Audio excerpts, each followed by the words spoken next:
ഇതാണ് പിണറായി വിജയൻ. കേരളത്തിലെ സംഘപരിവാർ മനസ്സുള്ള മാധ്യമപ്രവർത്തകരാൽ കുത്തി നിറയ്ക്കപ്പെട്ട് അവരാൽ സൃഷ്ടിച്ചെടുത്ത നരേഷനുകൾക്കപ്പുറം എവിടെയൊക്കെ സംഘപരിവാർ വിദ്വേഷം ഉയർത്തുന്നുണ്ടോ അവിടെയെല്ലാം പ്രതിരോധമായി ഇടതുപക്ഷവുമുണ്ട്, പിണറായിയുമുണ്ട്. അതിൻ്റെ ഭാഗമായിട്ടാണ് കഴിഞ്ഞ ദിവസം സംഘപരിവാറുകാർ ഉറഞ്ഞു തുള്ളുന്ന എമ്പുരാൻ എന്ന സിനിമ കാണാൻ പിണറായി തിരക്കുകൾ മാറ്റിവെച്ച് കുടുംബത്തോടൊപ്പം തിയേറ്ററിൽ നേരിട്ടെത്തിയത്.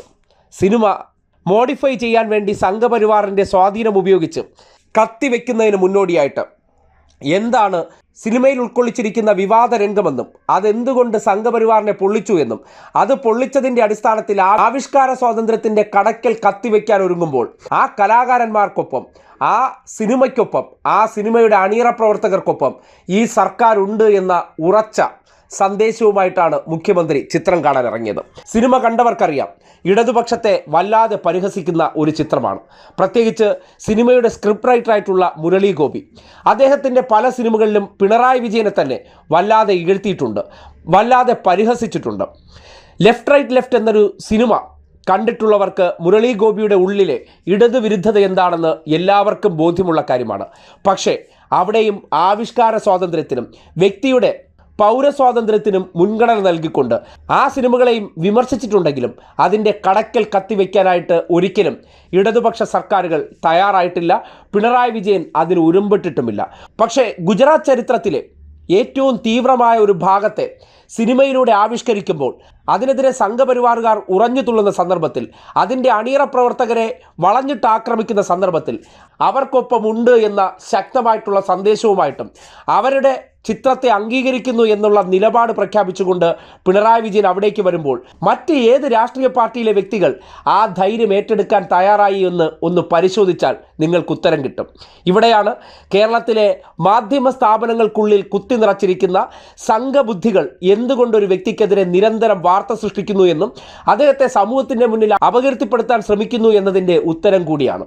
വ്യക്തി എന്നുള്ള നിലയ്ക്ക് സംഘപരിവാർ രാഷ്ട്രീയത്തെ ഏറ്റവും കൂടുതൽ ചെറുക്കുന്ന വ്യക്തി, സംഘപരിവാർ രാഷ്ട്രീയം ഏറ്റവും കൂടുതൽ ഭയപ്പെടുന്ന വ്യക്തി എന്നുള്ള നിലയ്ക്ക് അദ്ദേഹത്തിനെതിരെ അവരുടെ സ്വാധീന മേഖലയായിട്ടുള്ള മാധ്യമങ്ങൾ ഉപയോഗപ്പെടുത്തി ജനങ്ങൾക്കിടയിൽ തെറ്റിദ്ധാരണ ജനിപ്പിക്കുന്നത് എന്തിനെന്ന് വെച്ചാൽ ഒറ്റ ഉത്തരമേ ഉള്ളൂ: നമ്മുടെ പൊതുശത്രുവിനെ ഇല്ലാതാക്കാൻ, ആ വ്യക്തിക്ക് ജനങ്ങൾക്കിടയിലുള്ള സ്വാധീനം ഇല്ലാതാക്കാൻ നമുക്ക് നമ്മുടെ കൈവശമുള്ള ആയുധങ്ങൾ പ്രയോഗിക്കുക.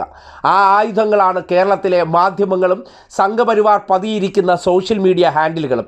അതിനുള്ളിൽ നിന്ന് പുറത്തേക്ക് വരുന്ന പല വ്യാജ വാർത്തകൾക്കും കാരണം ഇതുപോലെ സംഘപരിവാർ എവിടെയൊക്കെ വിദ്വേഷം വമിപ്പിക്കാൻ ശ്രമിക്കുന്നുണ്ടോ അവിടെ ശക്തമായിട്ട് ആ സാന്നിധ്യമുണ്ടാകും.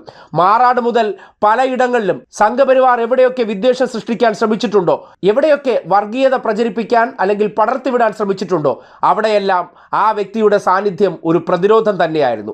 അണിയറ പ്രവർത്തകരെ വളഞ്ഞിട്ട് ആക്രമിക്കുന്ന സന്ദർഭത്തിൽ അവർ ഒറ്റയ്ക്കല്ല, ഈ നാട് ആ സിനിമയ്ക്കൊപ്പമുണ്ട്, ഈ സർക്കാർ ആ സിനിമയ്ക്കൊപ്പമുണ്ട് എന്ന സന്ദേശം ലുലു മോളിലെ PVR തിയേറ്ററിൽ നേരിട്ട് പോയി സിനിമ കണ്ടതിലൂടെ പിണറായി വിജയൻ പരസ്യമായി തന്നെ പ്രഖ്യാപിച്ചിരിക്കുകയാണ്.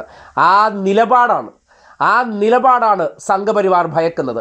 ആ നിലപാടിന് മുന്നിലാണ് സംഘപരിവാറിൻ്റെ മുട്ടുവിറയ്ക്കുന്നത്. അതുകൊണ്ടാണ് കേരളത്തിൽ സംഘപരിവാറുകാരുടെ സ്വാധീനമുള്ള മാധ്യമങ്ങളിലൂടെ ഇന്നും ആ വ്യക്തി ആക്രമിക്കപ്പെടുന്നു എന്നുള്ള യാഥാർത്ഥ്യം ജനങ്ങൾക്ക് തിരിച്ചറിയാൻ പറ്റുന്ന ഒരു ഉദാഹരണം കൂടിയാണ്. കേരളത്തിൽ മറ്റ് രാഷ്ട്രീയ പാർട്ടികളിലുള്ള ഒരു നേതാക്കന്മാരും ഇതുവരെ ആ സിനിമയ്ക്ക് പോകാൻ ധൈര്യം കാണിക്കാത്തത് സംഘപരിവാറിൻ്റെ വിമർശനത്തിന് ഇരയാകുമെന്നുള്ള ഭയം കൊണ്ടാണ്. അവിടെയാണ് സിനിമയെന്ന ആവിഷ്കാര സ്വാതന്ത്ര്യത്തിന് മേൽ കൈവയ്ക്കാൻ അല്ലെങ്കിൽ അതിൻ്റെ കടക്കൽ കത്തിവെക്കാൻ പോകുന്നു എന്ന വാർത്ത പുറത്തു വന്ന ഉടനെ ഒട്ടും വൈകാതെ ആ സിനിമ നേരിട്ട് പോയി കണ്ട് സിനിമയ്ക്ക് പിന്തുണ പ്രഖ്യാപിക്കാൻ പിണറായി ധൈര്യം കാട്ടിയത്. അതല്ലേ ഹീറോയിസം? അതല്ലേ സംഘപരിവാറിനെതിരെ ശക്തമായിട്ടുള്ള നിലപാട്? ഈ പ്രതിരോധത്തെ തകർക്കാനാണ് കേരളത്തിൽ സംഘടിതമായ വ്യാജ പ്രചരണങ്ങൾ സൃഷ്ടിക്കുന്നു എന്നുള്ള യാഥാർത്ഥ്യം ഇനിയെങ്കിലും പൊതുജനം മനസ്സിലാക്കണം.